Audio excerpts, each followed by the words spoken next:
હાલોરની મસવાડ જીઆઈડીસીમાં પ્રતિબંધિત પ્લાસ્ટિક જબલા બનાવતા 3 યુનિટ પર ટાસ્ક ફોર્સની ટીમે છાપો મારી 1,25,00,000 રૂપિયાનો મુદ્દામાલ જપ્ત કર્યો હતો। હાલોલ મસવાડ જીઆઈડીસીમાં આવેલ પ્રતિબંધિત પ્લાસ્ટિકના જબલા બનાવતી કંપનીઓ ઉપર ટાસ્ક ફોર્સની કમિટીના મુખ્ય સદસ્યો પૈકી હાલોલના પ્રાંત અધિકારી પ્રણવ વિઠાણી, હાલોલ નગરપાલિકાના ચીફ ઓફિસર હિરલબેન ઠાકર અને ગુજરાત પોલ્યુશન કંટ્રોલ બોર્ડના અધિકારી સહિતની ટીમે છાપો માર્યો હતો, જેમાં ટાસ્ક ફોર્સની ટીમે પ્રતિબંધિત પ્લાસ્ટિકના જબલા બનાવતા આ 3 યુનિટમાંથી ભારત સરકાર દ્વારા પ્રતિબંધિત કરાયેલ સિંગલ યુઝ પ્લાસ્ટિકના ઓછા માઇક્રોનના પ્લાસ્ટિકના જબલા સહિતનો જથ્થો ઝડપી પાડ્યો હતો,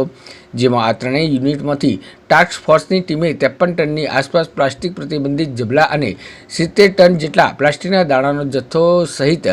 અંદાજિત 1.25 કરોડ રૂપિયાનો મુદ્દામાલ ઝડપી પાડ્યો હતો અને આ 3 યુનિટને સીલ કરવાની કાર્યવાહી હાથ ધરી હતી, જે અંગે હાલોલ નગરપાલિકાના ચીફ ઓફિસર હિરલબેન ઠાકરે માહિતી આપી હતી।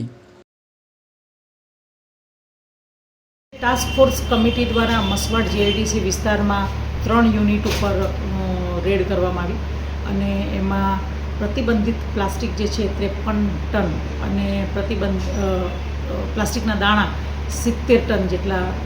કન્ફિસ્કેટ કરવામાં આવ્યા છે, એટલે કે જપ્ત કરવામાં આવ્યા છે અને આ 3 યુનિટને સીલની કાર્યવાહી પણ કરવામાં આવી છે અને જીપીસીબી દ્વારા ક્લોઝરની પણ કાર્યવાહી આપવામાં આવી છે। અંદાજિત કેટલા રૂપિયાનો માલ પકડાયો છે? આ જે માલ છે એની અંદાજિત બજાર કિંમત